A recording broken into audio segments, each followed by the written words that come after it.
Pois é, bom dia pessoal, estou aqui na Eric Caldas para fazer mais uma palestra motivacional, onde eu abordo basicamente os principais objetivos do Instituto Gaia Soul, um instituto criado por mim, onde ele ministra dois projetos que eu faço.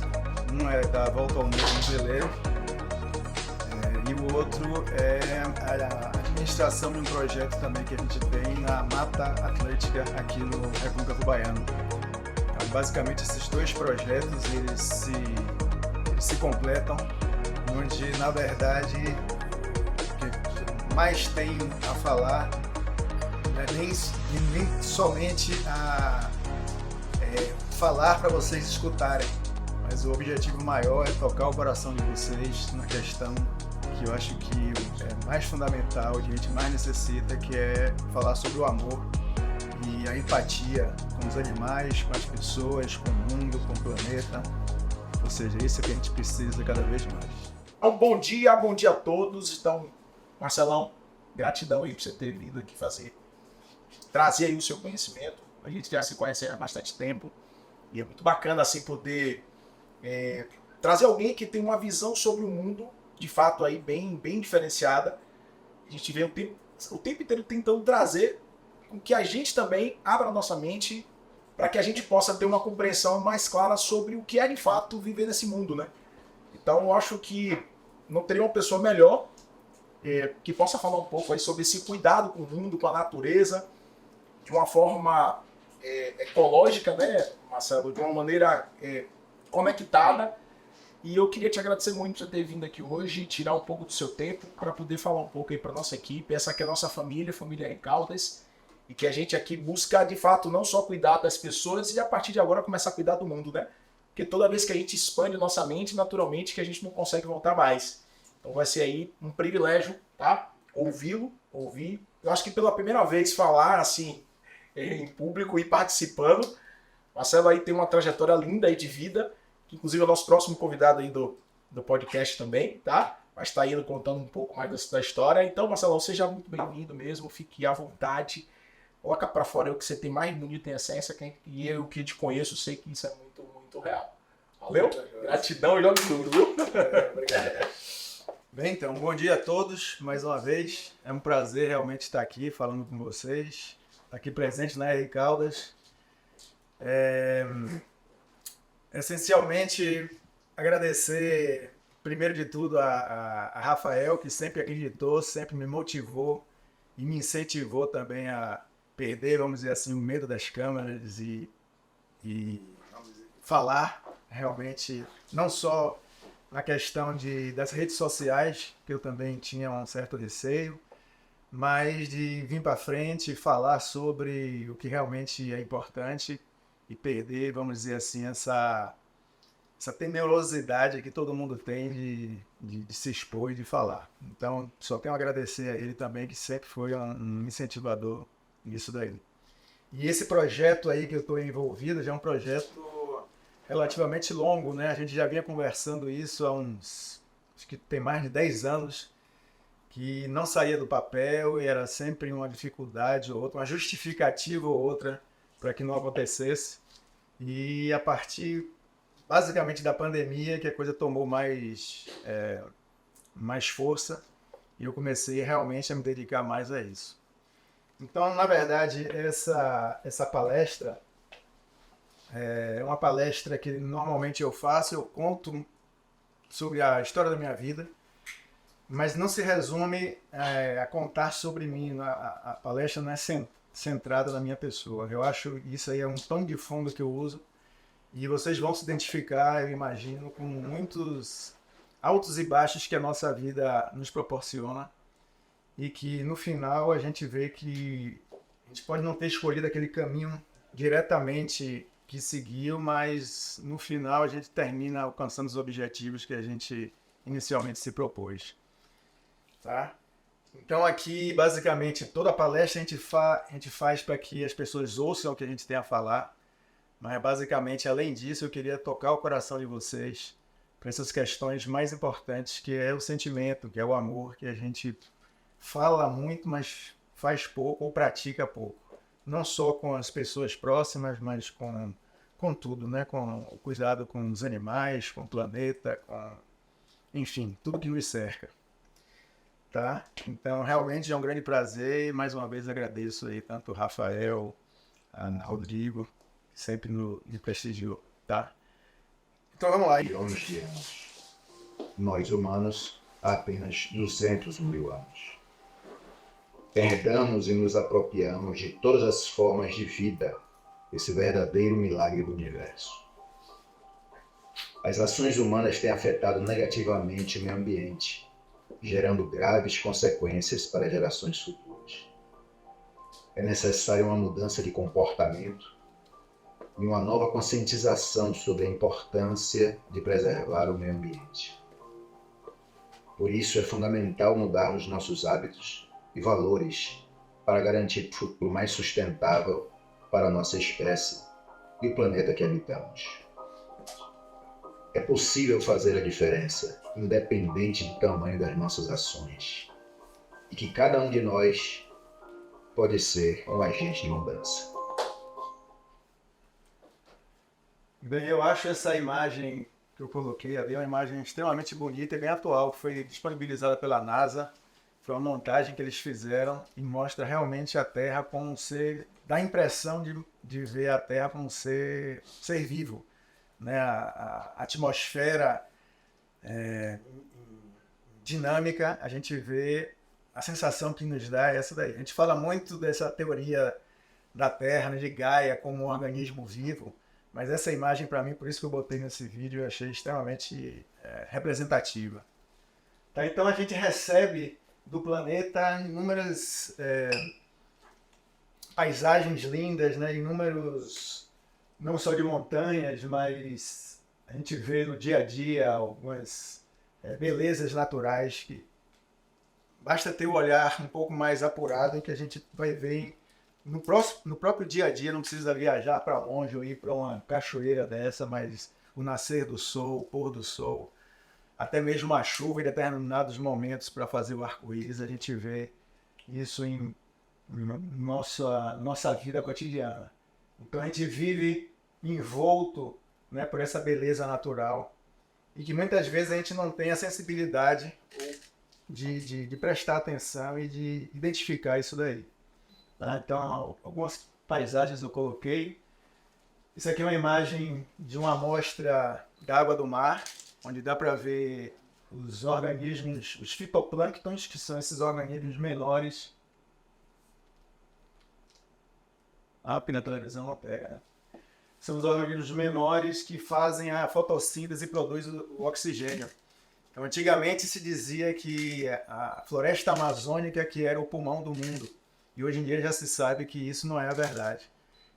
Toda a produção de oxigênio vem principalmente do fitoplâncton, que são as microalgas que estão contidas no oceano. Tá? Tá parecendo um diamante. Pois é, tem formas lindas, né? Então, tem tanto fitoplâncton aí, quanto tem também zooplâncton, que são os outros organismos. Um ambiente também que eu mais gosto e que eu tenho focado nos meus estudos e uso também eles como exemplo, são justamente os recifes de corais. Os recifes de corais são ambientes extremamente diversos, onde a abundância de espécies de organismos é muito grande.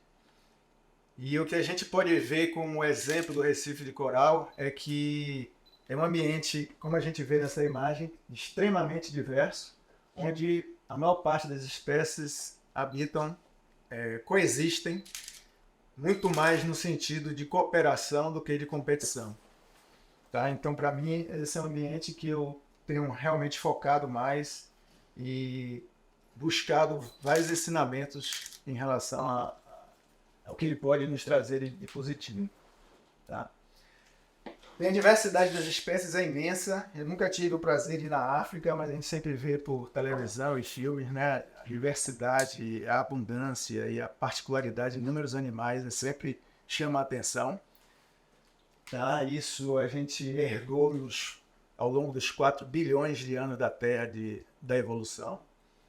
E aqui no Brasil a gente tem algumas espécies bem significativas, como a arara, como tamanduá, com o golfinho cor-de-rosa, que são bem representativos da nossa fauna, e que também praticamente todos esses organismos estão ameaçados ou de extinção ou ameaçados a população de se perpetuar. Tá? Então particularmente, eu adoto na minha vida esse mantra que eu associo muito à imagem da Terra. É um verso de Gibran Khalil, e aconselho também a vocês, se possível, dar uma pesquisada nesse autor, e que ele fala muitas coisas do coração, da existência do homem. E eu uso esse verso dele como mantra praticamente quase todos os dias, eu repito comigo mesmo. Que seria: antes da minha alma falar, o amor para mim era uma linha tênue, estendida entre duas estacas próximas, mas que depois é uma esfera que começa onde termina e termina onde começa. Eu associo muito a imagem da Terra, né? Que envolve todos os seres e se estende progressivamente até abranger tudo que será. Então eu tento visualizar sempre essa imagem, de modo que todas as ações que eu faço no meu dia a dia me remetam a esse cuidado e a realmente esse amor esférico que não tem fim e não tem início, e que engloba tudo. A gente recebe essa beleza do ambiente que a gente vive, né, desse planeta que a gente habita, e a gente devolve em formas de poluição, em formas de agressão, né, sob diversos aspectos. A poluição, a gente pode ver que a poluição atmosférica, a poluição dos cursos d'água, poluição química, poluição sonora, ou seja, a poluição é um assunto que não se acaba, né? A gente vive envolto na poluição, principalmente nos ambientes de cidade, né? O deflorestamento, né, das matas, principalmente na abertura de novas fronteiras, né, da agropecuária. Isso a gente vê também no dia a dia. Muito do que eu vou falar aí, basicamente, a gente vê no dia a dia, nos noticiários, e que a gente já está tão acostumado a ouvir isso e muitas vezes a gente não dá o devido valor ou pensa que a gente pode fazer alguma coisa diferente. Mas eu vou mostrar que a gente realmente é capaz de fazer essa diferença. Tá? Então, assim, a nível de litoral e do mar, hoje em dia a poluição plástica é a que mais preocupa. Não só o macroplástico, mas principalmente o microplástico e o nanoplástico. Tá? Então hoje em dia existem várias pesquisas que mostram que hoje em dia o microplástico já está dentro da gente. Tá? Então já está na placenta das mulheres quando estão, né, gerando filhos, já está no nosso coração, já está no nosso cérebro, já está na nossa corrente sanguínea. Ou seja, já temos plásticos dentro de nós. E que antigamente se achava que o problema era só o plástico, o macroplástico, mas hoje em dia o grande debate é justamente esse: como a gente eliminar o microplástico que já está dentro da gente e quais serão as consequências que isso vai trazer em termos de saúde, né?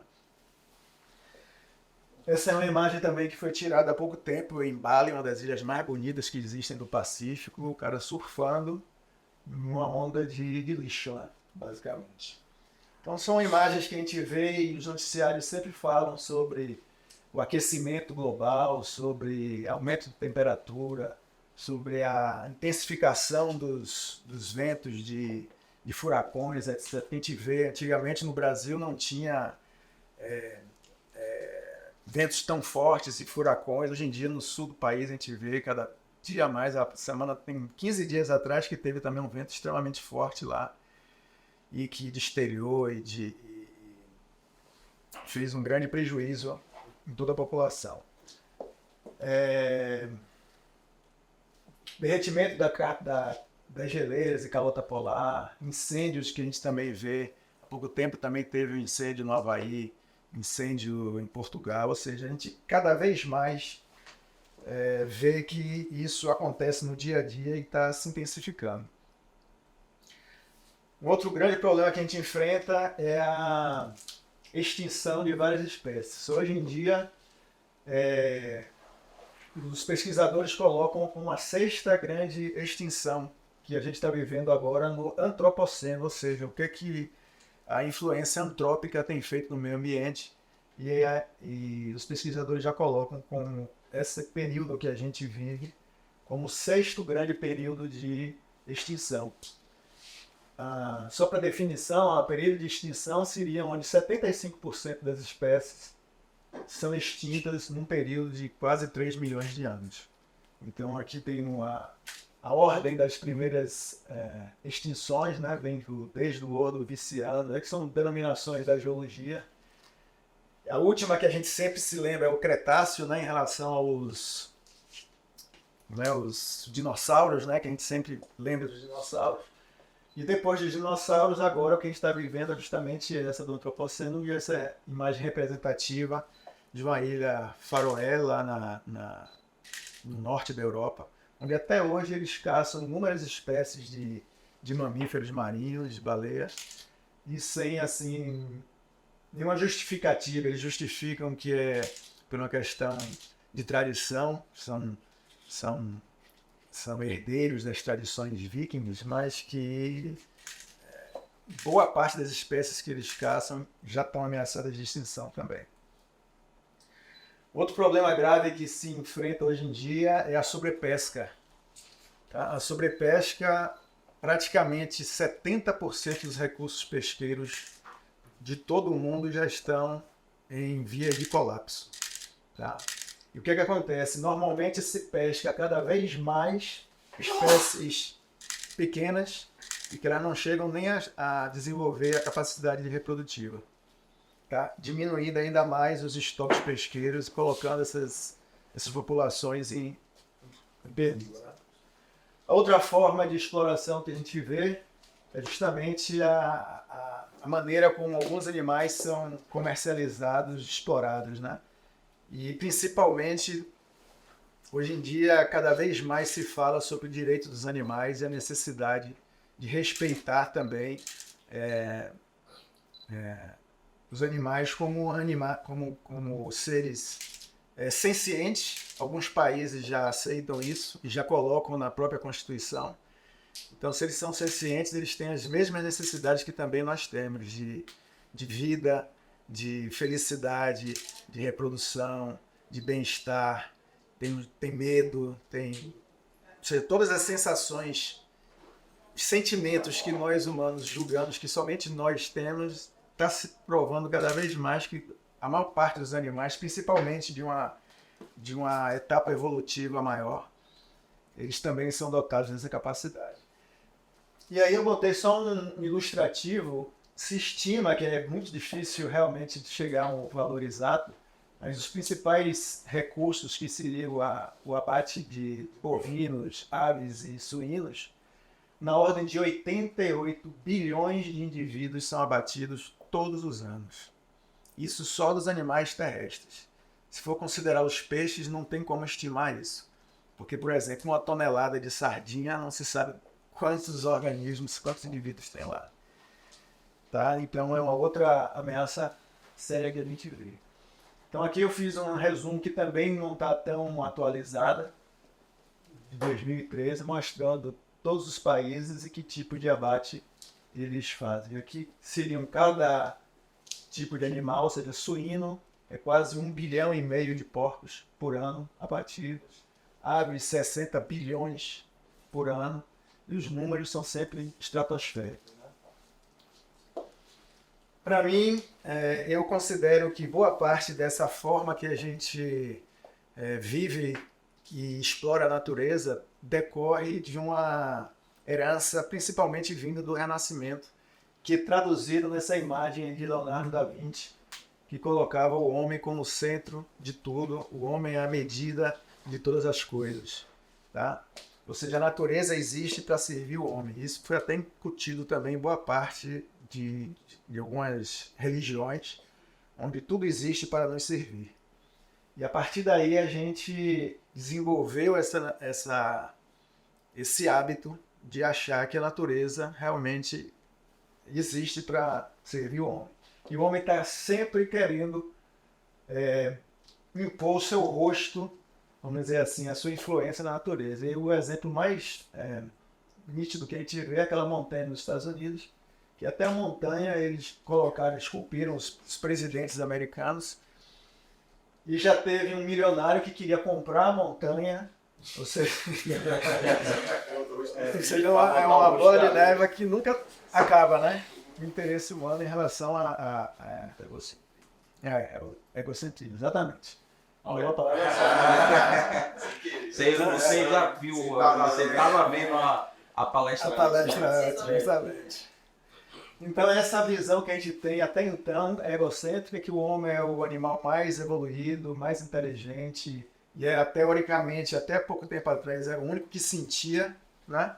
E a gente vê que hoje em dia a visão mais correta seria uma visão mais egocêntrica, onde todos os organismos, não só os organismos, mas os ambientes também, como montanha, rio, mares, também têm a sua beleza, a sua particularidade e o seu valor intrínseco por si só, não necessariamente por servir a nós. Tá? Então essa é a forma mais atual de enfrentar como a gente deve se relacionar com o meio ambiente. Então aqui eu botei a árvore evolutiva, né? A evolução por si só, no meio natural a gente vive evoluindo e a gente também sempre, na maneira do possível, essa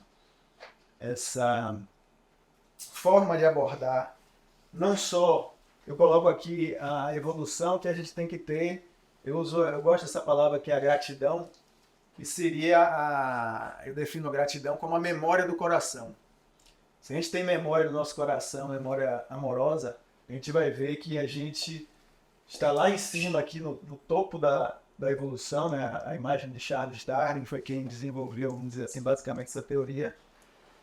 E que até nós chegarmos aqui, nós passamos por vários processos evolutivos de inúmeros seres até chegar no topo onde nós estamos, ou seja, a gente tem que ter uma gratidão. Normalmente a gente fala da gratidão ancestral, que seria em relação aos nossos pais, aos nossos avós, a gente fala muito sobre isso. De fato, a gente tem que honrar e agradecer aos nossos antecessores.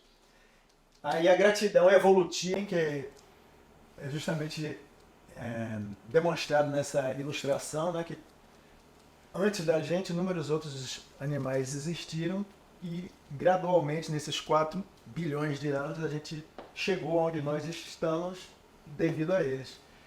E principalmente também a gratidão moral, que se a gente tem esse reconhecimento dentro de nós mesmos, a gente tem, na minha maneira de ver, ter essa gratidão moral, principalmente pelos organismos e animais que não têm a possibilidade de se expressar, de falar e dizer o que estão sentindo.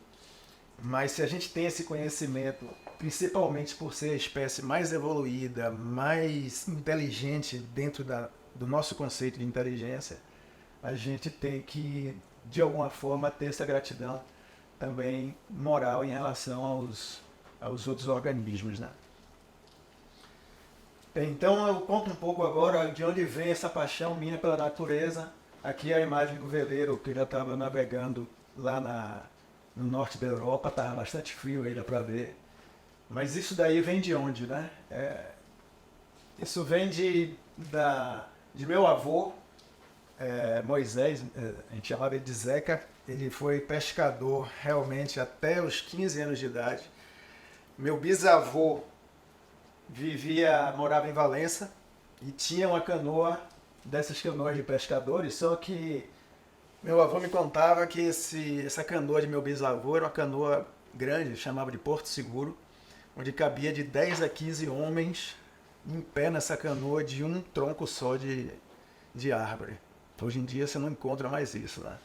E ele era um pescador lá em Valença, vivia realmente de pesca, morreu até uns 70 e tantos anos de idade. E meu avô trabalhava com ele na pesca até 15, até 17 anos de idade. Então ele saiu de Valença, veio para Salvador e constituiu família, mudou de profissão.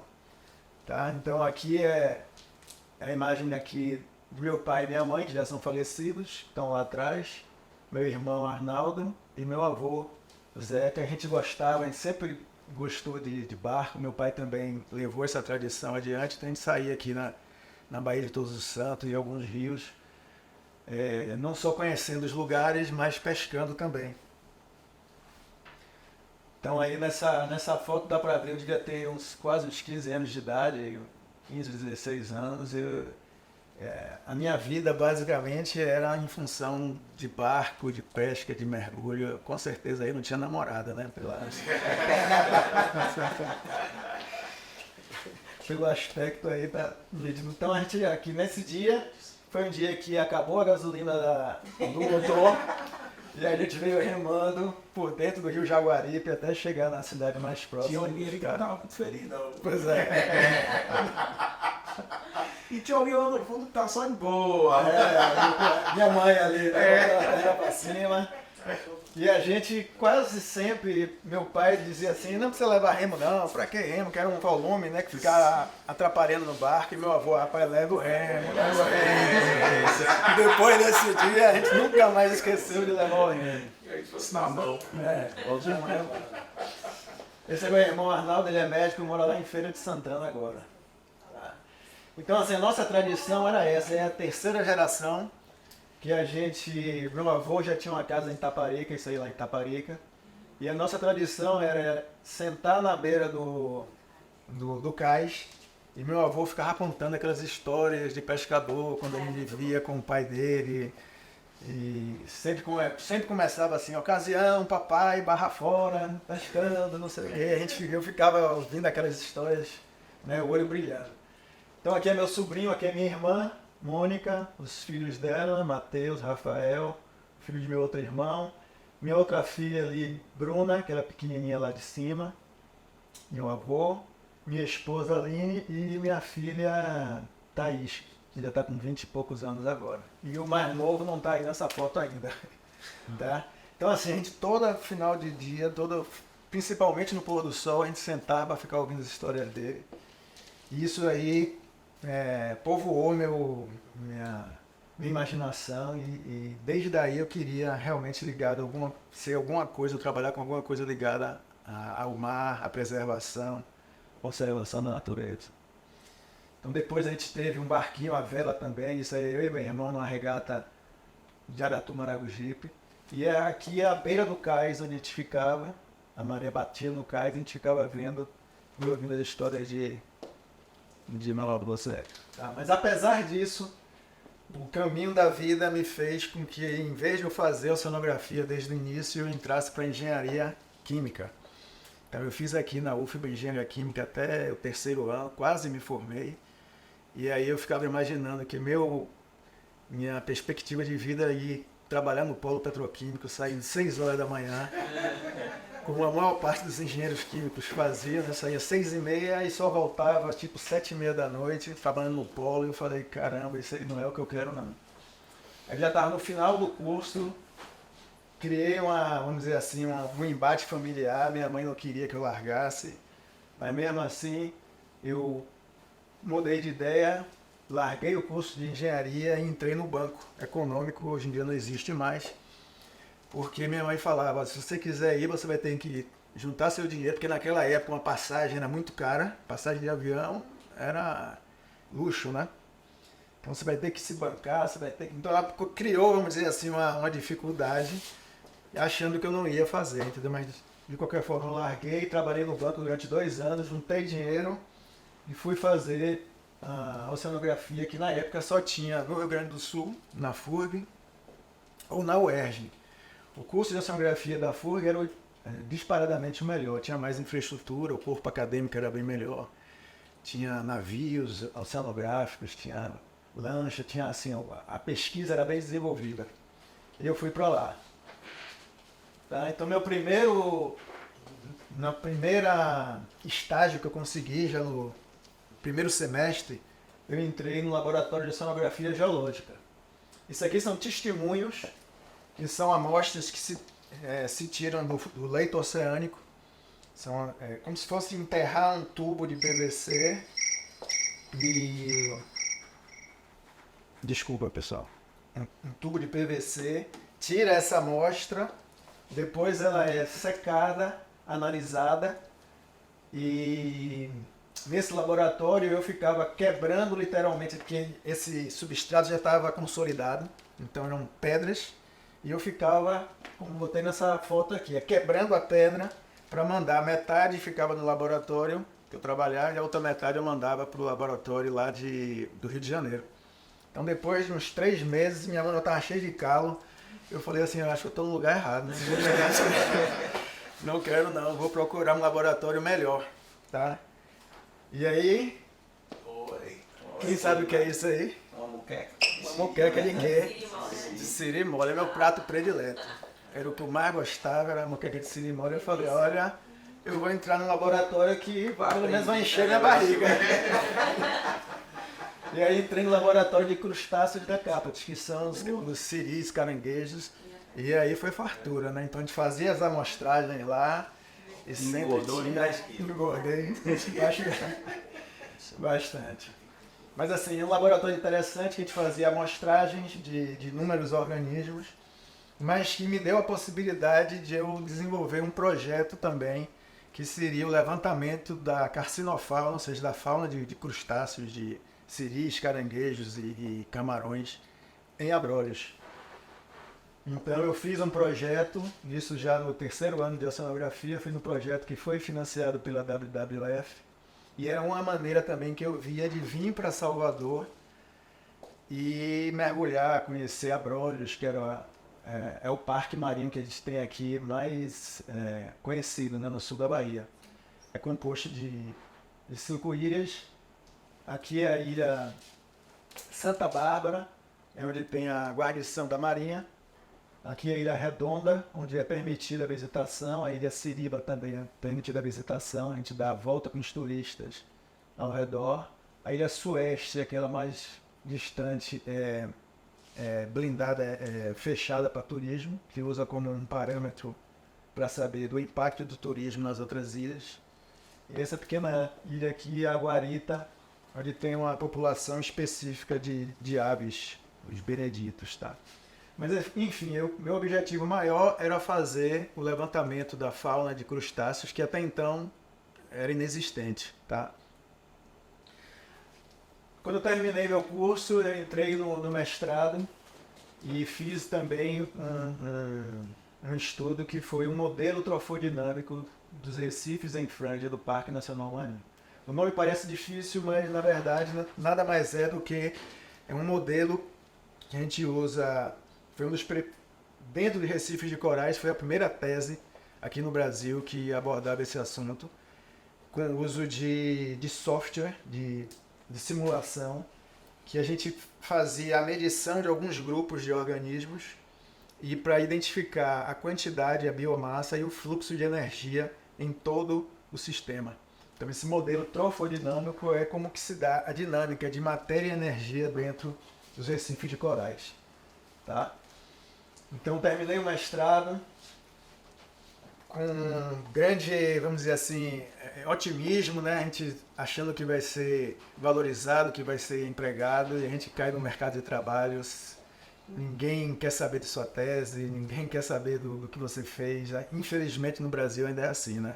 A parte de pesquisa não deu certo. Então aí eu fui trabalhar com minha irmã, ela tinha uma fazenda de gado. Aí eu mudei radicalmente do mar para a terra.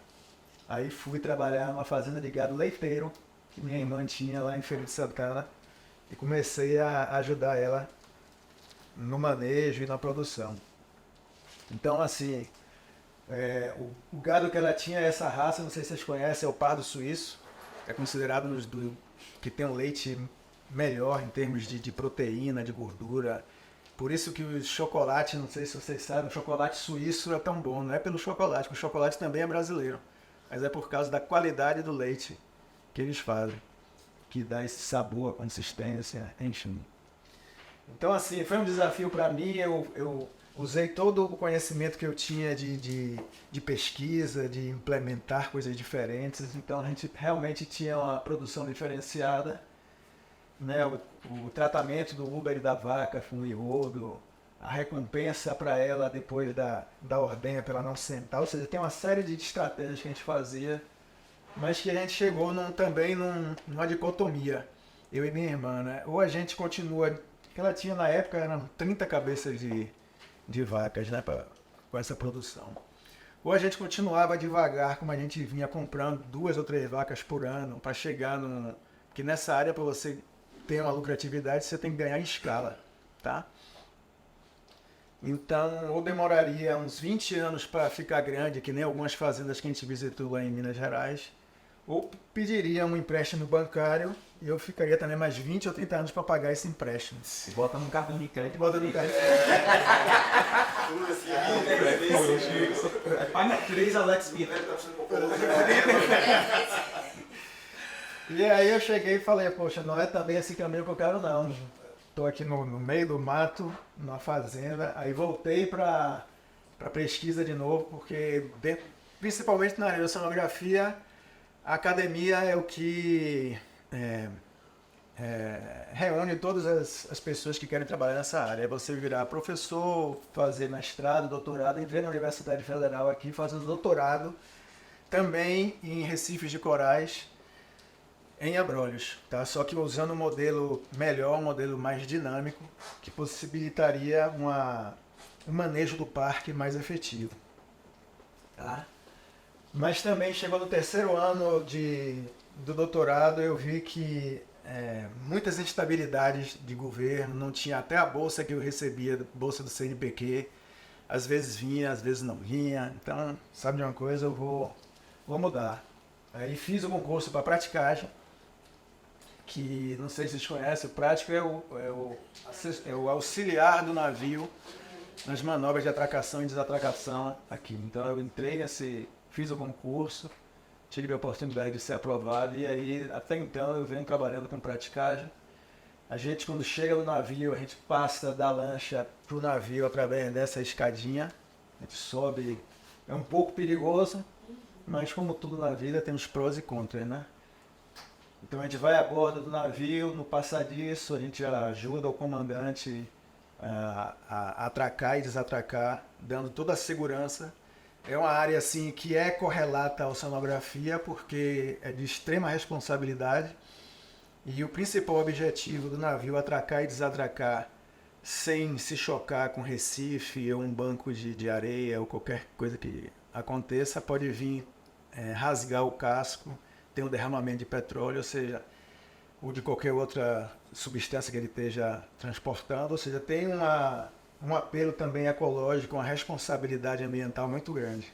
Marcelo, você mergulha para entender o que está embaixo do mar? Não. A gente já tem as cartas, já hoje em dia, já todas mapeadas, né? As cartas náuticas, onde já tem os bancos, as pedras, os recifes.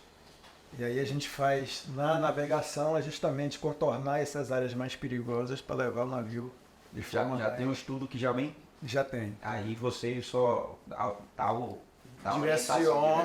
direcionam nos canais, que a gente chama nos canais mais profundos. Dá para botar o porte ali embaixo? Alguns navios tem esses containeiros já tem um acesso lateral, mas são raros, são tipo 5%. A maior parte ainda é você subir a escada, mas existem normativas que você só pode subir no máximo 9 metros, e a partir do 9º metro tem que ter uma outra escada combinada de metal, que a gente pula já para a escada de metal.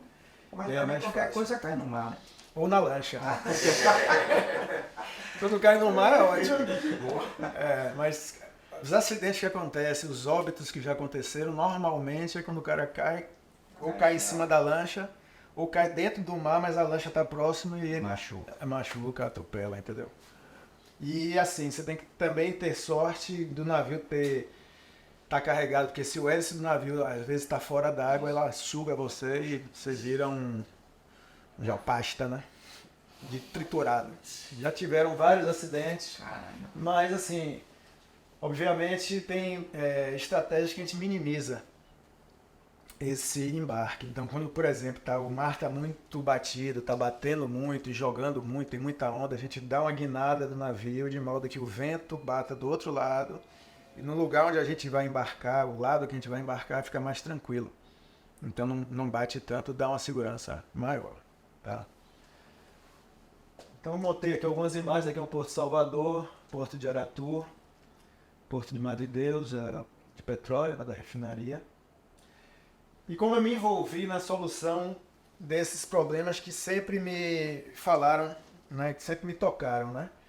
Então eu criei a partir daí o Instituto, que é o Instituto Geração, com o objetivo de informar, sensibilizar e engajar as pessoas, principalmente o público mais jovem, na conservação da natureza. Então, esse instituto, ele basicamente administra 2 projetos, que é um projeto do veleiro, que é esse que eu tenho feito até então, ainda está em andamento, que dá o objetivo de fazer a circunnavegação do globo, e com o objetivo de fotografar principalmente e filmar. Eu tenho uma câmera 360, eu vou mostrar lá adiante, e colocar isso na realidade virtual, de modo que as crianças e adolescentes possam ver isso daí e se sensibilizar, porque eu acho que uma coisa é a gente falar de um ambiente mostrando foto, dando informações, outra coisa é a gente tentar estar realmente imerso dentro daquele ambiente. Então eu acredito muito nessa ferramenta que é o óculos de realidade virtual. Bem, até chegar no veleiro, então eu decidi fazer o veleiro, construir o veleiro lá na França, é um veleiro de alumínio, todo ele reciclado, né? Cerca de 2 milhões de latinhas de alumínio foi utilizada para fazer o casco dele. Então eu iniciei desde da preparação do barco. A grande vantagem do barco de alumínio é que você pode fazer a configuração interna da maneira que você gosta, né? Então eu, como já lia muito e sempre gostei muito dessa cultura náutica, então eu já tinha, vamos dizer assim, a forma que um barco ia ter por dentro. Tá? Então aqui dá para ver o esqueleto dele. Isso foi feito lá em La Rochelle, numa cidade pequena lá da França. Então a parte interna do barco, a grande vantagem do alumínio é justamente essa, que ela vira como se fosse um arcabouço, e aqui dentro você pode fazer o que quiser dentro as divisões, né? Aqui vale a pena ressaltar o seguinte: essa divisão aqui eu coloquei como mais uma divisão de segurança. É uma porta também estanque de alumínio e que tem uma outra porta como se fosse submarino, você abre e fecha, também lacrada. Ou seja, se existir por exemplo, eu que trabalho nessa área, container, acontecem inúmeros containers caírem de navios e eles ficam flutuando, boiando. Então quando você bate, muitas vezes fura o casco e o barco afunda, né? O veleiro afunda. Então, já prevendo isso, eu fiz essa porta estanque, dando uma segurança a mais ao veleiro. Então aqui é como ele era antes, e aqui no final, já todo finalizado, né? Então aqui é a mesa de navegação, meus equipamentos. Eu usei, aqui tinha 2 cabines na popa, eu sacrifiquei uma cabine para botar todos os equipamentos. Então, todos os equipamentos de ar-condicionado, gerador, desalinizador, enfim, tudo fica nessa cabine de Boreste. A outra cabine funciona normal, é uma cama de casal. E eu fiz várias adaptações no barco em função do que eu achava mais útil, né? Por exemplo, essa barra aqui, ó, eu coloco e tiro durante as navegações. Quando eu não estou navegando, eu tiro ela para ganhar esse espaço. É onde eu faço justamente, se estiver chovendo, muito frio, eu faço minha prática de yoga que eu gosto de fazer, eu faço nessa área. Quando eu vou navegar, eu boto a barra por segurança para cozinhar ou se segurar. Tá? Então foram inúmeras adaptações, não vou entrar em tantos detalhes, porque toma muito tempo. Então, finalizado o barco, o layout dele, essa foi uma das primeiras viagens dele, a gente fazer do teste. Ele tem bastante... Basicamente, a filosofia dele é utilizar as energias renováveis. Então tem painéis solares, tem 2 aerogeradores, tem um hidrogerador também. Então eu tento usar combustível fóssil o mínimo possível estou sempre utilizando as forças naturais, né? Solar ou eólica. Mais uma pista dele. Esse aqui é o gerador hidrodinâmico que eu falei. Ó, quando está navegando, dependendo da temperatura, eu coloco ele dentro d'água e essa hélice vai gerando energia, né? Aqui os dois solares que ficam cá em cima. E aqui também dá para ver as placas, os dois eólicos, né, de vento. E os dois tem mais placas solares que tem aqui. E no convés principal também tem placas solares. Aqui, não sei se vocês estão ambientados também com barcos, mas essa aqui é uma garagem que eu posso suspender e o ding, né, um potinho de apoio, vai aqui dentro. Tá, então é um projeto bem interessante esse veleiro. Então aqui é a cabine que eu falei, eu botei todos os equipamentos, tá vendo? A cabine principal está aqui, você abre a porta, ela é isolada, tanto acústico e térmico, para não ter tanto barulho. Aqui é o gerador. E outros equipamentos eu botei tudo em um lugar só. A parte da proa que eu falei, onde tem a porta hermética, é essa que a gente abre e fecha. Isso aqui é alumínio, ou seja, não tem penetração de água. Eu fiz uma bancada de trabalho, quando precisa fazer algum tipo de conserto. Todos os níveis eu coloco nesse armário que fica ao lado da porta aqui, ó. Então fica tudo lá na proa, comida, vegetais, fruta, tudo fica aqui. E a parte do barco em si, de corda, de material sobressalente, fica todo nesse que eu chamo de paiol de proa, tá? Então a partir daí eu tenho feito algumas saídas com barco. O objetivo principal é estudar cada vez mais os recifes de corais. Então aqui foi uma das filmagens também que eu fiz, mas que não está passando também. Isso aí foi feito nas Maldivas. Isso aí é a raia manta, ela passou em cima de mim. Diversos dialetos. Tem uns 3 metros, 2 metros, 6 metros. E isso aí é uma estação de limpeza, onde ela fica parada. Do lado tem uma correnteza, tá vendo que ela fica nadando, ela fica basicamente parada, estou segurando na pedra. Esse nada veio embora. E ela fica do lado, então eu estava aqui mergulhando, ela aqui do meu lado. E ela permite nesse momento que outros peixes entrem nas guelras para comer parasita, tirar tecido morto, etc. Tá? É mais um exemplo, por exemplo, da coexistência, da cooperação entre as espécies. E o que é mais incrível, né? Espécies com um padrão evolutivo totalmente diferente. Ou seja, um mamífero, um vertebrado, né? uma raia, muitas vezes ela abriga um crustáceo, um camarãozinho, que evolutivamente é bem diferente e inferior em termos de evolução, mas não se sabe como, né, durante esse percurso de alguns milhões de anos, eles convivem em harmonia e de cooperação. Isso é que eu acho mais interessante. Se ajudam, exatamente.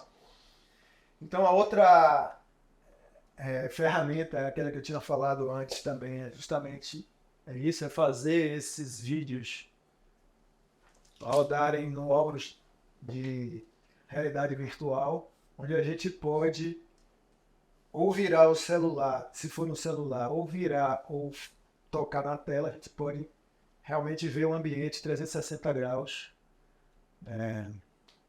que a gente está mergulhando.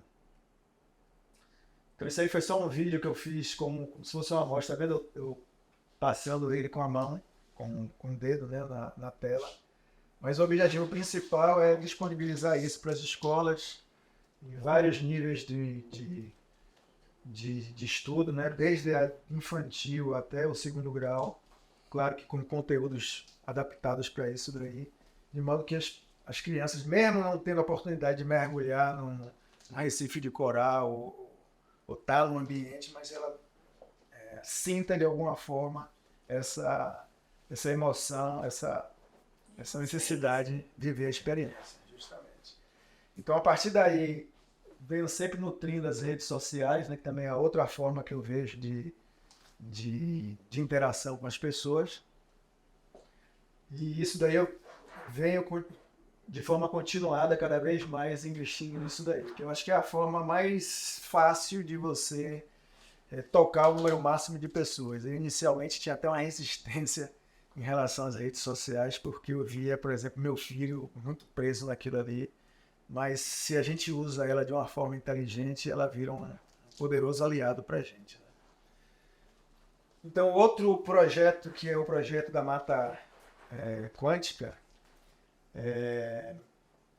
ele está localizado, a Baía de Todos os Santos é uma APA, né? É uma área de preservação ambiental que pega toda a Baía de Todos os Santos. E nessa parte aqui, que é do rio Maragogipe, né? Ele... Uau! Rio Paraguaçu, cara. Rio Paraguaçu, a cidade de Maragogipe está aqui. Essa baía aqui é denominada Baía do Iguape, e onde tem uma reserva também, uma reserva de exploração ambiental, né? Tem alguns cuidados, tem uma população de pescadores muito grande aqui. E a RPPN, que eu estou criando, na verdade não está instituída ainda, a RPPN é a Reserva do Patrimônio Particular Natural. Ela está inserida tanto na APA quanto na RESEX. Tá? Aqui é uma visão de imagem de satélite, posição a gente vai na sexta-feira, né, só para contextualizar o ambiente. Sair para a Marina, yes. Vai direto. A gente sai daqui da Marina, uma linha reta praticamente, entra no Rio Paraguaçu, vem e chega aqui. Pode falar que a parte de quando chegar acima dos custos, te leva do Atlântico, que aqui nadando.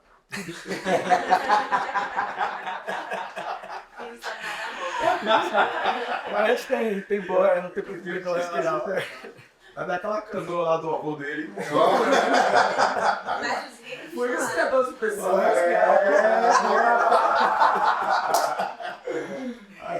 Faz sentido, né? Bem, então, dentro da reserva extrativista, um outro vamos dizer assim, projeto que eu desenvolvo é o auxílio, principalmente esse sindicato de pescadores e marisqueiras de Cachoeira. Tá? Então eu auxilio também na manutenção da sede deles. Aqui foi uma placa de agradecimento que eles, amigo de pesca, né, do ano de 2022. E assim, os números que mais ou menos a gente já fez, principalmente na Covid, foi 3.000 cestas básicas distribuídas, 800 famílias com cesta natalina, cerca de 600 crianças no dia Dia das Crianças a gente dá presente. E a gente tem um meliponário que eu vou falar lá adiante, que é uma área onde eu cultivo, onde eu crio abelhas sem ferrão, tá? A reserva particular justamente facilita a educação ambiental, né? Favorece a preservação permanente, que uma vez criada você não pode mais voltar a fazer qualquer tipo de exploração, ou seja, é uma área intocada. Facilita o ecoturismo, estudos científicos. Estou querendo transformar também na área de soltura de animais apreendidos pelo IBAMA. Então, a depender do animal, aves ou pequenos mamíferos ou outros animais, a gente pode destinar para essa área e soltar, né, nessa área. A área em si tem 1 milhão de metros quadrados, que são 100 hectares. Tá? E assim, o serviço também ecológico, que eu acho interessante, que ele presta, é que ele sequestra por ano 200 toneladas de carbono, CO2, o gás que a gente mais ouve falar que tem um efeito de aquecimento global, né? Favorece o aquecimento. Então, sempre que possível, o lugar onde tem a mata que possa ser preservada, o resultado é importante em termos de sequestro de carbono. Eu vou dar um spoiler, outro spoiler para você, respondendo aí a pergunta de Rafa. A canoa da praia. Esse é o drone que eu... Como é que é isso? Quem não lugar? Tem uma carregada na Aratu Maragogipe, passa em frente. A gente tem, vamos dizer assim, uma vista privilegiada. Seria uma grande área de mata. Eles praticamente só usam o lugar onde tem a casa. E a gente preserva o máximo possível. Toda a construção foi feita em eucalipto reflorestado. Não tirei um cipó sequer para fazer qualquer tipo de benfeitoria na casa. Tá?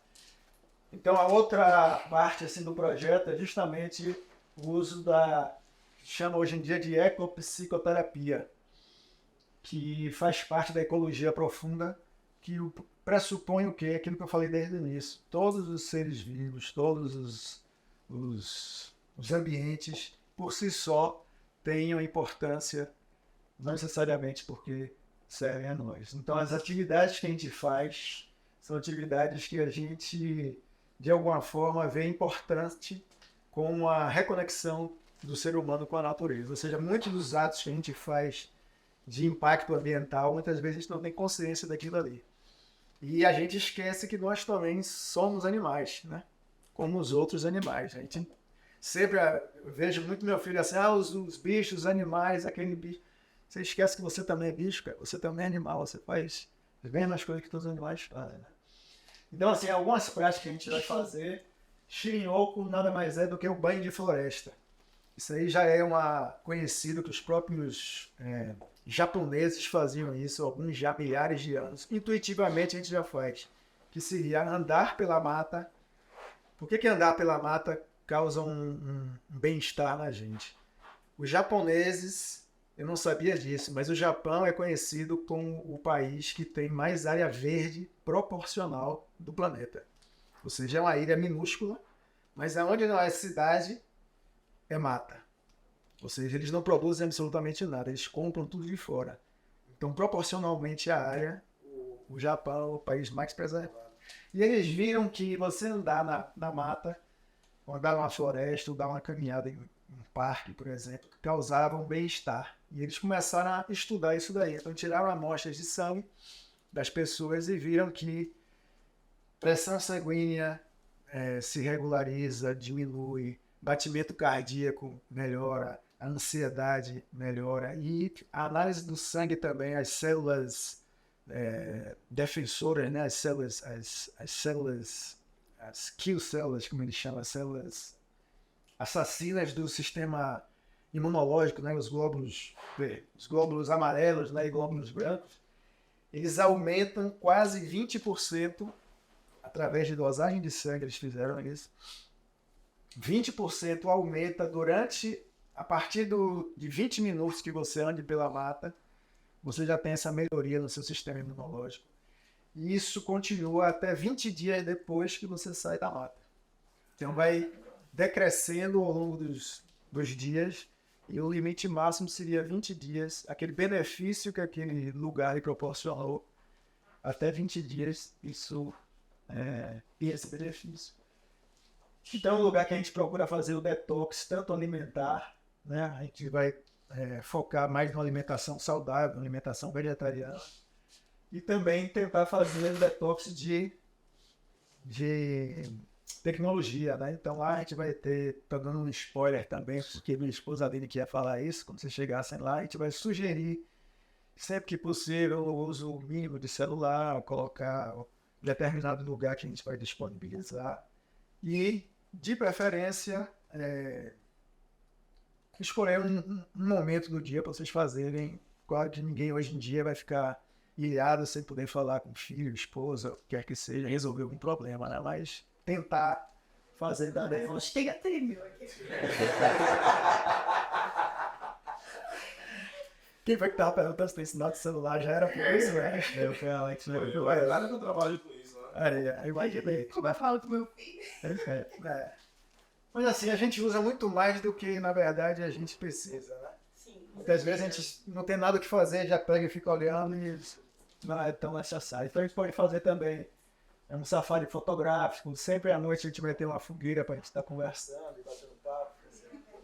Admiração Vamos torcer para que a noite seja sem nuvens, né? E não chuva, para a gente ver bastante estrela. A prática de yoga e meditação pela manhã também a gente vai trazer para vocês. O meliponário, que eu batizei como bitrúvio,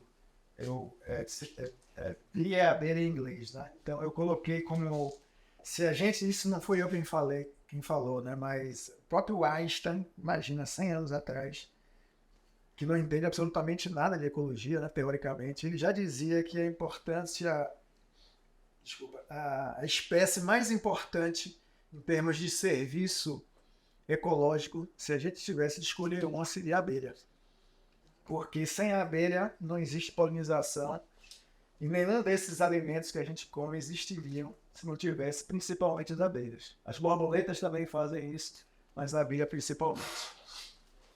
Então, assim, se tivéssemos de eleger uma espécie mais importante no planeta, seria a abelha e não seria o ser humano. Tá? Então, por isso que eu criei essa marca Bitrúvio, essa logo, e batizei o meliponário como Bitrúvio também. E um outro espaço que esse daí ainda está sendo construído é um borboletário. Eu batizei também como Assembleia. Eu vou fazer uma brincadeira com vocês. Se nós não fôssemos seres humanos, quais animais, ou qual animal a gente gostaria de ser? Aqui é a imagem do Bitrúvio, né, do meliponário. Aqui tem as abelhas jataís. Não sei se vocês conhecem, são aquelas abelhas mosquitinho pequenininha. Então, abelha sem ferrão, pessoal, elas não atacam, não picam. Ela só faz dar o pólen, o própolis e o mel. E aqui estão as caixas de uruçu, tá? Que fica abaixo dessa árvore. Então, quais animais ou qual animal vocês gostariam de ser se não fosse ser humano? Alguém queria ser um leão aí? Vicente que lá tinha leão.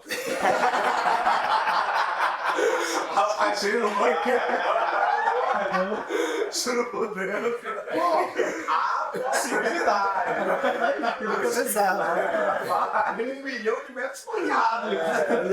Mas você só ficou na parte da casa. Ou você sabe que tem. Não, brincadeira. Então, assim, isso é uma coisa que eu fazia quando criança. Sempre me questionei isso e perguntava aos meus filhos também. O que é que você queria ser? E normalmente um fala leão, um que gosta mais de cachorro, o ave, né? Uma águia aqui, né? Que é ser um animal que voa mais alto, etc. Ou seja, o gosto é de cada um. Eu não sei se vocês ficam pensando dentro de vocês qual que vocês se identificam. Não sei se já fizeram essa pergunta. A gente gostaria de ser, né? Então, baleia, golfinho. Agora, lagarta, alguém gostaria de ser lagarta? Não? Pois eu gostaria de ser uma lagarta. Eu, desde pequeno, falava isso, porque eu queria ser uma lagarta porque, primeiro, na época eu não era vegetariano, mas agora eu vejo o porquê talvez eu escolhi aquilo ali. A lagarta passa a vida inteira, pelo menos parte da vida dela, só comendo vegetais, vegana, não se preocupa com a forma física, é gordinha, ela não sofre, né? Não sofre, talvez bullying dos olheiros, né? E depois de algum tempo ela se transforma, né, através da metamorfose na borboleta, que vai sair de um animal rastejante para ser um animal alado e ganhar o céu, né? Ter outra visão do mundo. E também se alimenta somente do melhor, né, que as flores dão, que é o néctar. Então, assim, é uma vida também bem interessante nesse aspecto. Então, eu sempre gostei da lagarta, virando as borboletas, por isso que eu foquei para fazer esse borboletário, que ainda não está finalizado, vocês vão ver lá o ambiente. Mas eu acho que isso daí também nos ensina bastante coisa, que é a gente, essa metáfora da metamorfose, a gente muitas vezes tem que mudar também de uma área que a gente trabalha ou uma forma que a gente leva a vida e deixar aquele passado, vamos dizer assim, pesado, rastejante, né, que a gente não quer, para mudar para uma vida mais leve, mais fluida, mais bonita em alguns aspectos, depois que a gente entra nesse processo de metamorfose de consciência. Tá?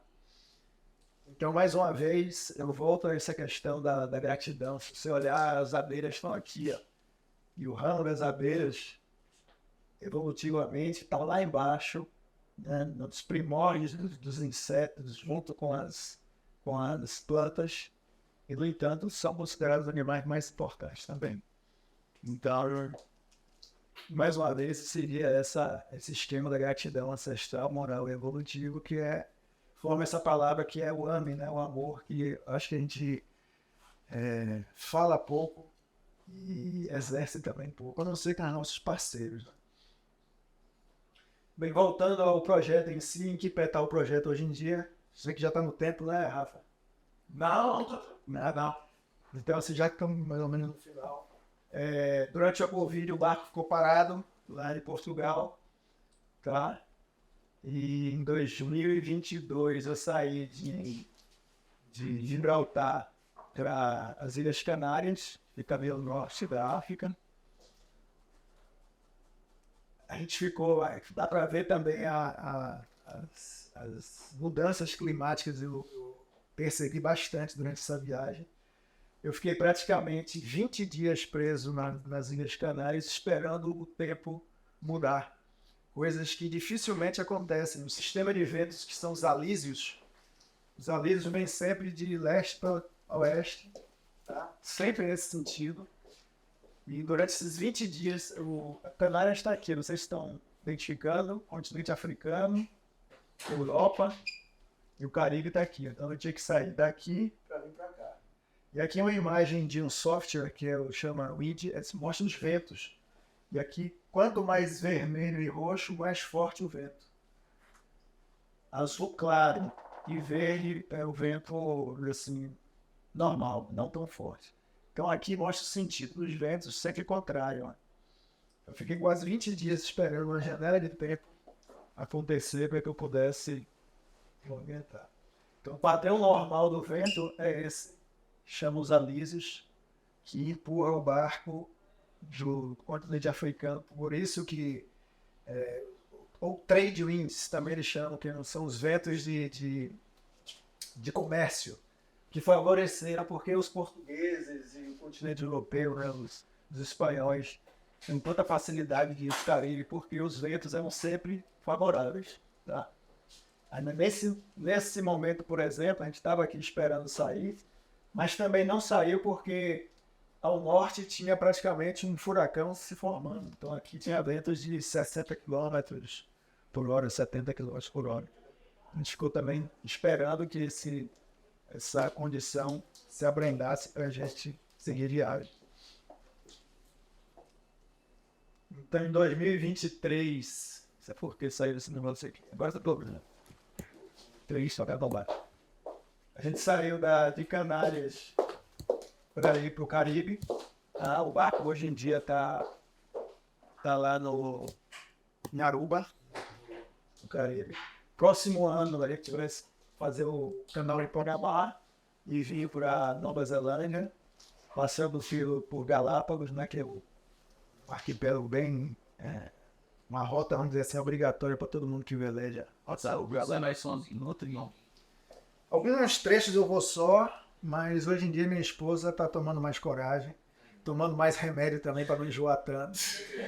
E aí ela tem acompanhado.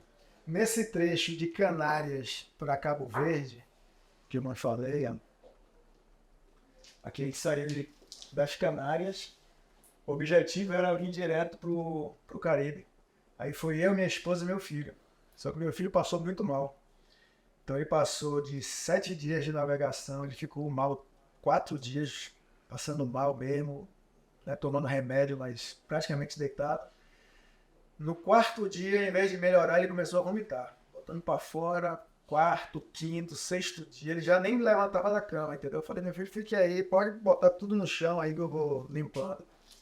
Eu fiquei bastante preocupado, a sorte, a gente estava mais ou menos nessa longitude, aí deu tempo de mudar o rumo, descer, que o objetivo era sair daqui para cá. Aí eu desci de Canárias, fui para Cabo Verde, um arquipélago na África, e de lá eu parei o barco, abandonei essa pernada, entendeu? A gente voltamos para Salvador, porque a gente ficou com medo dele ficar muito mais mal do que ele já estava.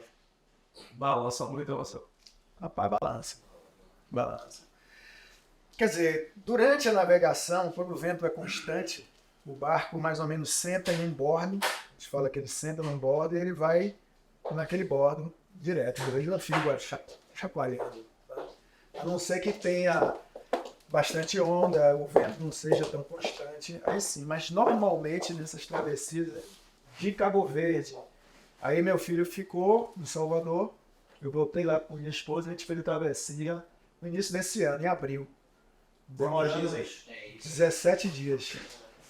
A gente saiu de Cabo Verde, 17 dias chegamos em Martinica, que é uma ilha aqui no início do Caribe. Depois fizemos mais 5 dias até Aruba, é onde o barco está aqui agora. Veleza mesmo você dormindo, né? Ele vai, ele segue. Bota no piloto automático Ele... e ele segue a viagem. Não tem como parar, não tem como fundear, porque as profundidades são bem grandes. Então aí vai perder tempo, né? Tem que acelerar. Então o limite a gente sempre coloca o máximo de vela possível para ganhar tempo. Mas também analisando que tipo de vela que a gente vai usar, porque também não pode botar uma vela muito grande, porque se entrar um vento que a gente não imagina que possa entrar, aí vai ser problema para depois tirar essa vela, vai balançar mais, entendeu? Pode ter até um acidente de quebrar o mastro. Então essa análise, né, da área vélica que a gente usa também é bem importante. Se Marcelo, sim, nesse tem como você fala que você não vai no espaço, o problema é esse, né? Esse é o temor de todo velejador, navio principalmente. Hoje em dia os navios são tão rápidos, você vai ver que o navio praticamente ele anda na mesma velocidade da lancha. Ele anda já 20, 25 nós de velocidade. O que significa isso? Do momento em que você não vê o navio no horizonte até a hora que ele vai estar em cima de você, são 20 minutos. Então, de noite, principalmente, o sono é de 20 em 20 minutos. Então, eu tenho que botar o despertador de 20 em 20 minutos. Tem que estar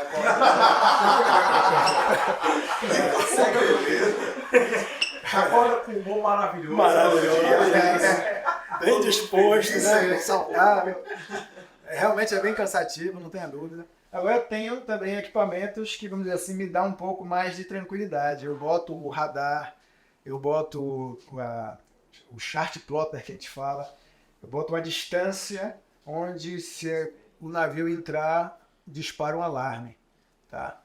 Mas assim, isso depende se o navio lê meu refletor de radar. Tá? Então, são equipamentos que eu uso, mas eu não confio 100%. Eu confio no despertador realmente. 20 minutos, ainda prefiro parar, olhar, dar uma olhada, depois deito. E termina que a gente dorme por exaustão, né, cara? Tão cansado que depois fechou o olho, já dorme. Quando você acha que dormiu o dia inteiro, não, você só dormiu 20 minutos. Mas o bom de ter 2 pessoas é isso, que aí a gente pode fazer turnos. O que eu fiz com minha esposa era justamente isso. Então, assim, era de 2 em 2 horas, para não ficar cansativo. Tipo, até 10 horas a gente já está acordado, mas de 10 a 12 uma pessoa ficava, de 12 até 2 horas da manhã outra pessoa ficava alternando, para a gente poder descansar 2 horas, tá? Aí durante o dia praticamente ficamos os 2 acordados. Né? E se tiver a terceira pessoa, melhor ainda, porque a gente pode fazer isso de hora em hora e todo mundo praticamente descansa. Né? Quanto mais pessoas, na verdade, melhor. Né? O seu turno fica mais espaçado. A primeira travessia que eu fiz há 4 anos atrás também foi um excesso de pessoas, excesso de lotação. Foram 6 pessoas no barco. Né? Eu, minha esposa, meu filho, meu irmão, o filho dele e uma amiga que já tinha experiência de travessia. Então ficou bem fácil os turnos, né? A gente fazia de 2 em 2 horas, a gente só praticamente ficava um turno e outro dia que voltava a ficar no cuidado da navegação. Bem, então aqui seria a parte do Pacífico. Depois, na Austrália, eu queria me concentrar para ficar mais tempo no que é denominado Triângulo dos Recifes de Corais. É a área de Recife onde tem as águas mais transparentes, mais abundância, mais diversidade. É nessa parte da Indonésia. Gostaria de ficar mais tempo nessa área. Depois, África do Sul e retorna para o Caribe. Existe a possibilidade, está existindo a possibilidade agora, no próximo ano, vai ter o Congresso Brasileiro de Oceanografia aqui. Olá. Bom dia. Meu pai. Meu pai. Não precisa nem dizer que é seu pai. Tudo bom? Marcelo, tudo bom, Marcelo? Beleza. E aí sim, vai ter um congresso de oceanografia aqui no Itajaí, junto com o Congresso Latino-Americano de Ciências do Mar. E a Associação Brasileira de Oceanografia, o presidente dela me convidou para ver se a gente consegue trazer o barco para cá, em 2024. Então eu estou tentando, viabilizando junto com a Marinha para ver se abre uma exceção, porque pelo fato do barco ter bandeira de fora, a gente não tem condições, por questões burocráticas mesmo de lei, de entrar, entendeu? Mas, vamos dizer assim, sendo convidado por um órgão oficial e órgão da Marinha também, que é a CINE, que ele também tem influência, a gente vai tentar viabilizar isso. Então talvez esse cronograma vá ser adiado por mais 1 ou 2 anos. Para mim seria interessante que o barco ficasse aqui, até pela questão de visibilidade, entendeu? O projeto que eu estou querendo é parar nas principais capitais, para dar também palestras, onde tenha cursos de oceanografia, chamar o pessoal para vir a bordo, para visitar. Isso seria, já conta, inclusive, a história. Sim, isso seria bem interessante, até mesmo para retorno de qualquer financiamento que tivesse. O cara está vendo que o barco está aqui, o retorno está tendo, né, no público brasileiro. Né? Nós estamos ainda... Recentemente que eu enviei o projeto, isso foi há 15 dias atrás, que teve a Semana de Oceanografia São Paulo Ocean Week, que aqui não tem ainda em Salvador. Eu até entrei em contato com os organizadores para ver se, através do Instituto, a gente traz essa semana aqui para Salvador. Ele achou a ideia genial, né? Porque a gente vive, não sei se vocês estão sabendo, a gente está na década dos oceanos. Então, de 2020 até 2030, a Unesco e a ONU, eles estão focando principalmente a nível mundial que se tenha essa percepção, esse cuidado, desenvolvam pesquisa, educação ambiental, ligado à parte dos oceanos, tá? Então, assim, normalmente esse convite eu faço quando eu dou essa palestra para as escolas ou universidades, e a gente tentar, a partir de collab, né, fazer com que as forças, né, as influências se somem, né, alcançando maiores nichos, mais engajamento, mais visibilidade, possibilidades de startups e financiamentos em diversas áreas. Colocar isso como uma atividade extracurricular para os alunos, ou seja, se ele produzisse alguns conteúdos de collab, quem sabe isso daí contasse também como currículo para ele, entendeu? Uma produção que não é científica, mas é de cunho ambiental e despertar algum tipo de consciência, né? Mas isso também ainda está engateando. Algumas pessoas, a gente já fez algumas publicações, mas ainda não está tão engajada. Aí o que a gente pergunta, assim, o que é que a gente, como pessoa, pode fazer para melhorar essa causa, né? É ter esse controle da pegada de carbono. Se vocês derem uma pesquisa no Google, hoje em dia existem sites que fazem esse cálculo. Ou seja, quanto menos carbono a gente emite ou usa, melhor para o ambiente. Então ele vai fazer uma análise desde a sua alimentação até o número de viagens que você faz de avião, tipo de carro que você usa, seus hábitos não só alimentares, mas de vestimenta também. Isso tem tudo um programinha só, que tem vários, e ele calcula qual é o seu consumo de carbono e a partir daí você tenta ir minimizando, mudando os hábitos, né, de alguma forma, que é a mudança de hábito. Atenção ao consumo, né, principalmente da questão de plástico também, dos dejetos que a gente não utiliza. A ação local é importante, a gente sempre fica esperando que alguém... Eu tenho um amigo que me tocou a fala dele. A gente lá no sítio conversando, eu mostrando a preocupação, a gente falou assim, rapaz, não se preocupe não, cara. Daqui a alguns anos alguém vai fazer alguma coisa que vai solucionar tudo, né? Eu falei, caramba, mano, a gente vai esperar esse ano chegar. E esse alguém, entendeu? A gente tem que fazer a nossa parte, a gente tem que catar o lixo que está ao redor. Tem projetos interessantíssimos que eu vou mostrar adiante. Apoios a ONGs e projetos também, já que a pessoa não tem, vamos dizer assim, iniciativa ou facilidade de trabalhar nessa área, dá sempre apoio a projetos relacionados. E principalmente legislação, né? Tem que estar em cima dos legisladores para tentar aprovar leis que sejam benéficas para tudo, principalmente o meio ambiente. Então esse é um exemplo de um projeto fantástico, de um garotão aí, na época que começou esse projeto, ele não tinha nem 18 anos de idade, cara, era um holandês, que se debate muito, né? Qual é o problema que existe no Pacífico, não sei se vocês sabem, no Oceano Pacífico são 3 ilhas que são denominadas as Ilhas do Lixo, pela questão dos vórtices de correntezas. Eles concentram essas áreas imensas, maior do que o estado de Sergipe, por exemplo. Concentram basicamente o lixo em 3 áreas específicas pelas questões da correnteza. Então as pessoas ficavam debatendo o que fazer para não... E esse garotão teve a ideia, se está sumindo lá, vamos pegar, limpar, varrer como se fosse, né, um caminhão de lixo.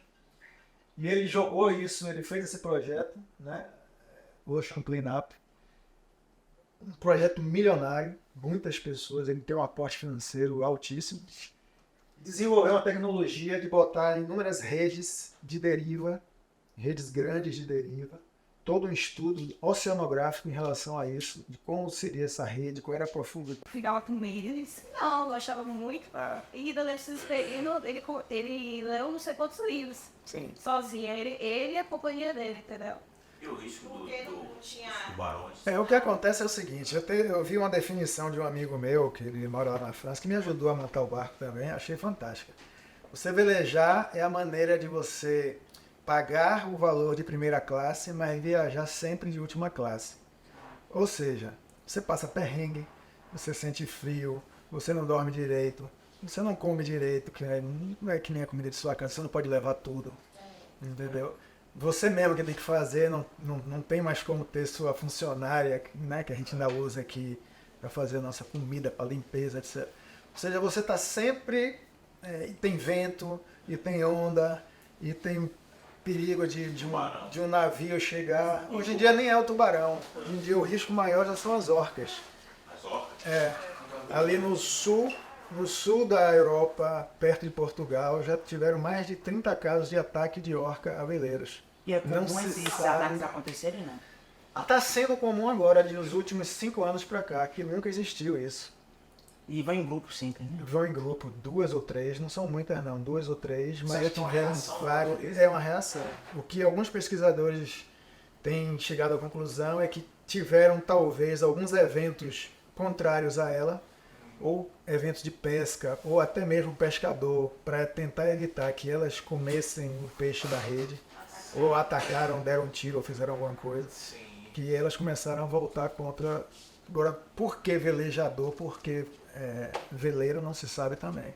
Mas elas pegam o leme, torcem o leme, já tiveram pelo menos uns 4 casos de afundar o veleiro, e outros casos de quebrar o leme, quebrar o propulsor também, né, o motor, o cara ficar à deriva e chamar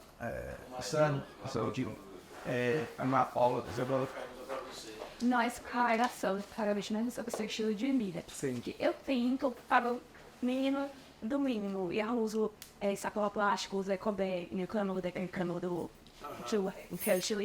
isso, eu tenho que saber. Então, coloco meu banho no empenho, lá no empenho. A planta seletiva, para ver se possível, e tudo mais. Eu queria passar para a sauna e virar vegetariano, mas ainda não consigo. E eu queria saber como foi essa sua transição, o que você fez, o que você pode me dar de dica para isso. Olha, basicamente minha mudança para o vegetarianismo foi por vários motivos, não foi por um motivo só não. Foi uma confluência de coisas que aconteceram na minha vida que me fizeram que eu me tornasse vegetariano. Aí assim, quando eu me tornei, foi realmente de uma hora para outra. alguns eventos que aconteceram. Meu pai ficou doente de câncer. Não, diria, né? Ah, mas seu pai ficou de câncer? Meu pai teve essa doença. E aí eu vi, teve câncer de pulmão, tá? Depois de algum tempo, de uns 3 anos, minha mãe também teve essa mesma doença, né? O câncer, e ficou mal. E aí eu comecei a ler muito sobre isso, né? Sobre essa doença. Eu falei assim, pô, eu não quero morrer disso aí não.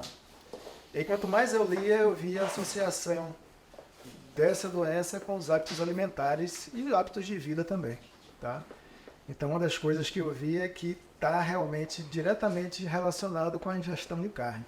E não é só eu que digo não. A Organização Mundial de Saúde, há uns 3 anos atrás, já relatou no reporte deles que está diretamente associado a ingestão de carne com a ocorrência de câncer, né? Isso foi um dos fatores. O outro fator é que também nesse mesmo momento eu tive um evento de gota. Não sei se alguém já ouviu falar da gota. Tem uma expressão aqui, né? Não sei que ela está doendo mais que a gota serena, né? Isso é uma expressão de uma doença que tem de excesso de ácido úrico no sangue. E eu tive esse evento do nada. Eu digo que eu fui para o Rio Grande do Sul fazer oceanografia, fiz mestrado em oceanografia lá, mas fiz doutorado em assar carne. Porque todo final de semana lá a gente assava carne e fazia churrasco entre os estudantes, entendeu? Então, pô, eu comia carne pra caramba. Aqui mesmo no Boi Preto, eu conhecia desde o cara para pegar meu carro até o assador. Eu ia lá dentro e escolhia minha picanha. De tanto que eu ia no Boi Preto, entendeu? Então, depois desse momento aí, coincidentemente com essa doença dos meus pais, eu tive esse evento de gota, que é excesso de ácido úrico no sangue. E, cara, dá uma dor, em articulação principalmente. Mas no meu caso, foi no dedão do pé. No dedão do pé, de assim, o lençol, eu não conseguia o lençol tocar no dedo do pé. Eu dormi bem, depois de ir pra churrascaria. Né? Eu ia pro Boi Preto 2 horas da tarde, saía às 7 da noite. Mas desescritivo, ficava quase 5 horas na churrascaria. Era só comer carne. Dá prejuízo na doença. O cara que olhava assim pra mim. Vem aquele cara aí, não. Eu só comia carne com vegetal. Eu gostava disso, era carne com agrião, carne com agrião. E eu fui normal, quando eu acordei de dia, uma dor horrível no pé. Eu não sabia o que era, eu fiquei pensando, pô, será que eu torci o pé, alguma coisa assim de noite? Nada. Quando eu cheguei no corte para fazer o exame, ele me perguntou quantos anos eu... Naquela época eu tinha acho que 40 anos, 38, por aí assim. O cara falou, não, você não precisa nem fazer exame. Isso aí é ácido úrico. Vai fazer exame de sangue, você vai ver o que é. Quando eu fiz exame de sangue, ácido úrico lá em cima, entendeu? E aí o médico falou, isso é excesso de ácido úrico, pode ser por excesso ou de bebida ou de comida. Eu falei, então é os dois, cara.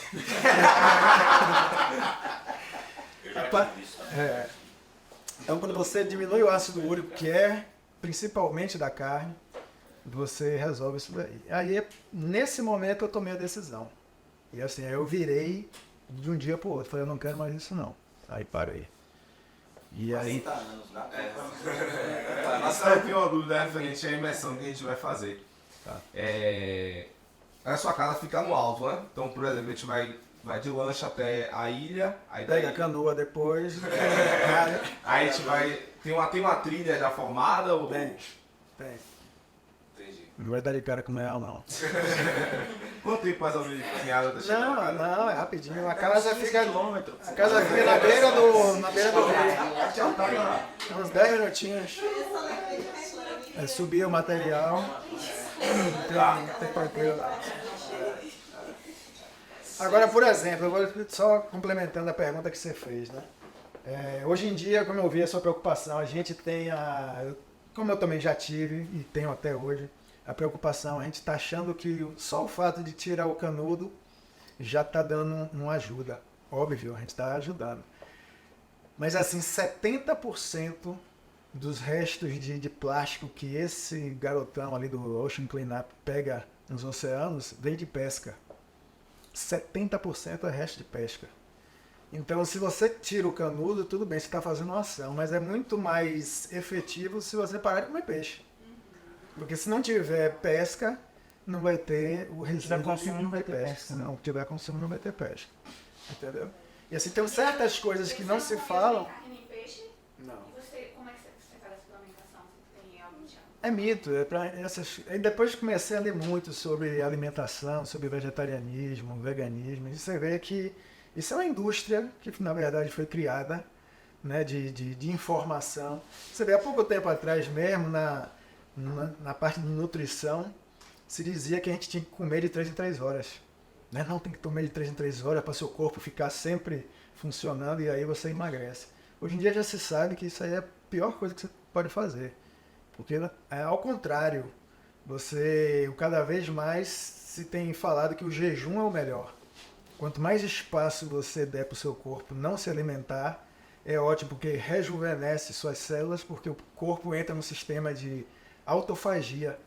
Quando você fica um tempo sem se alimentar, seu corpo sabiamente começa a se alimentar dele mesmo dos tecidos ruins. E quais são os tecidos ruins? Primeiros são as doenças, câncer, tecidos velhos, células mal formadas. Então o corpo entra no sistema de autofagia, onde a gente, vamos dizer assim, não é se alimentar, né? O corpo absorve as células que são mal formadas, qualquer tipo de doença que você tenha, e aí vai para os tecidos que são menos necessários, que é a gordura. E pensando nesse processo gradativo também, né? Eu paro de comer peixe, eu me parar de comer carne. Bem, aí é muito particular isso daí, né? Mas eu acho assim que o problema maior que eu vejo é o consumo de carne de animal terrestre, entendeu? Isso com certeza, porque para mim não faz muito senso. A gente observa que no mundo tem mais de quase 2 bilhões de pessoas que passam pela linha de pobreza, de miséria e de fome. E se a gente pensar que basicamente todos os grãos, ou seja, 80% dos grãos que a gente produz a nível mundial não é para alimentar as pessoas, é para alimentar o gado. E a carne é acessível somente a 20% e 30% da população. Ou seja, toda a produção de grãos, se a gente tirasse um ano somente e desse para as pessoas, a gente acabaria com a fome no planeta. Então, assim, é uma coisa que não faz sentido. As aves são Prejudiciais também? são prejudiciais, como a carne do boi. Bem, a carne do boi, assim, qualquer produção que eu vejo hoje em dia, porque eu também você chegou um pouquinho tarde, mas a produção de qualquer coisa, tanto carne quanto leite, hoje se dá muito remédio, entendeu? Então, para o boi crescer rápido, dá hormônio, assim como o frango dá hormônio. Hoje em dia, o frango, acho que são 45 dias, da hora que nasce ao abate. E um monte de antibiótico para o bicho não ficar doente. E agrotóxico na comida também, né? Então, assim, hoje em dia também existe uma preocupação grande com essas não sei se você já ouviu falar dessas superbactérias, que as pessoas muitas vezes pegam em determinado lugar, ou até através da alimentação, e não existe outra substância química ainda médica que vá matar essas bactérias. Então, Principalmente um porco. tem carne do porco, que também é bastante insalubre nesse aspecto, mas o frango também com salmonela é extremamente perigoso. Tanto que a indústria de carne hoje em dia não te vende um frango dizendo que não tem salmonela. É interessante isso. Tem um documentário que eu vi há pouco tempo na Netflix que vale a pena ver, que chama Contaminação. E mostra justamente isso, que os produtores de carne de frango, principalmente, eles se isentam da responsabilidade de fazer o controle sanitário do frango. Ou seja, eles já sabem que o frango está com salmonela, mas que, obviamente, quando você cozinha ele, mata. Por isso que não se come frango cru. Porque todo ele já está com salmonela. Então, assim, associado aos remédios que eles colocam na alimentação para o bicho não ficar doente, aquilo ali vai criando resistência. Quando você pega um vírus desse ou uma bactéria, é muito difícil de você tratar. Ela tem esse problema, não. O peixe. O peixe depende do peixe. Se você for para uma fazenda de cultivo, como o salmão, por exemplo, para mim é o pior veneno que tem. Não sou eu que digo assim, não sou eu que é o povo que diz. Se você olhar na internet aí, tem outro também documentário interessantíssimo, chama Seaspiracy. em inglês, né? É Seaspiracy. Tá na Netflix também. E mostra isso, que essas fazendas de produção de salmão, por exemplo, os caras botam um monte de remédio para eles, não só na ração, ter química para o salmão ficar vermelhinho, toda aquela cor do salmão que a gente vê quando vai no japonês, o salmão bem vermelho, aquilo ali é químico. Aquilo ali é uma tintura que eles colocam na ração para que a carne fique vermelha e seja comercializável, mais apetitosa, vamos dizer assim. É mais próximo da cor do salmão in natura. Salmão in natura é praticamente impossível você comer, principalmente aqui no Brasil, entendeu? Não existe. Nem na Europa eles conseguem mais porque os estoques estão extremamente no limite, entendeu? Não existe quase pesca de salmão in natura. Quase todo o salmão é produzido em cativeiro. E aí doença, corante, microplástico. Então, nós como somos predadores topo, né? No topo de cadeia. Você viu o caso aí do coisa de plástico. Isso é. Todos os alimentos que nós comemos, peixe tem problema. O carne tem problema, o boi, a carne do boi, a carne do porco, todo. Você olha aqui, aqui não tem. Vegetal. Que não seja produzido natural. Se for orgânico, tudo bem. Tá tudo muito coisa. Exatamente. A doença come carne do que nada, é só vegetal, né? E a questão da... Uma pesquisa falando sobre a gestação, que antigamente as mulheres conseguiam ter o parto natural de forma muito tranquila. E que hoje não, justamente porque o organismo já não está mais fazendo o processo que deveria fazer por conta da limitação da gestante. Sim. A carne, o frango, o peixe, por tudo que hoje já não serve, faz com que o organismo da gestante não funcione da forma que deveria reagir para que o parto natural funcione. Então hoje o índice de cesárea está extremamente grande, ou mulheres que não conseguem mais no natural várias modificações. E é incrível isso, porque minha avó falava isso. Dizia que antigamente as mulheres que viviam no exterior, que comiam vegetais, que se alimentavam muito bem, conseguiam ter seus partos naturais sem hospitais, sem nada disso que a gente tem hoje. Naquela época tinha acima de 10 filhos. Né? Então, isso é uma coisa que me chamou muita atenção, porque tem muita gente que não sabe. Se você fizer um estudo estatístico mesmo, eu vi isso com minhas filhas começaram a menstruar com 12, 13 anos de idade. Há 50 anos atrás, isso aí acontecia com 15, 16 anos de idade. Por que elas anteciparam? Por causa do hormônio do frango. Quando você come o frango, você está comendo hormônio. Quando você bota dentro do seu corpo, principalmente feminino, o hormônio, você está antecipando toda... Observe que essa galera nova, ela até começou comigo, que chegou assim, que ele tem 17 anos. Gabriel, o cara tá maior do que nessa porra. Essa galera mais cresce demais, sempre mais. Então isso é o... Sim, entendo. Da tipo que estão me dando Pois é, meu pois é. Tem muita coisa aí. Só os códigos, acho que na imersão a gente vai ter uma oportunidade aí de explorar para replicar muito, acho que vai ter bastante tempo. Para conversar muito, mas... Bora tirar uma foto com o Marcelo no centro e a gente sai. Né? Mata Quântica!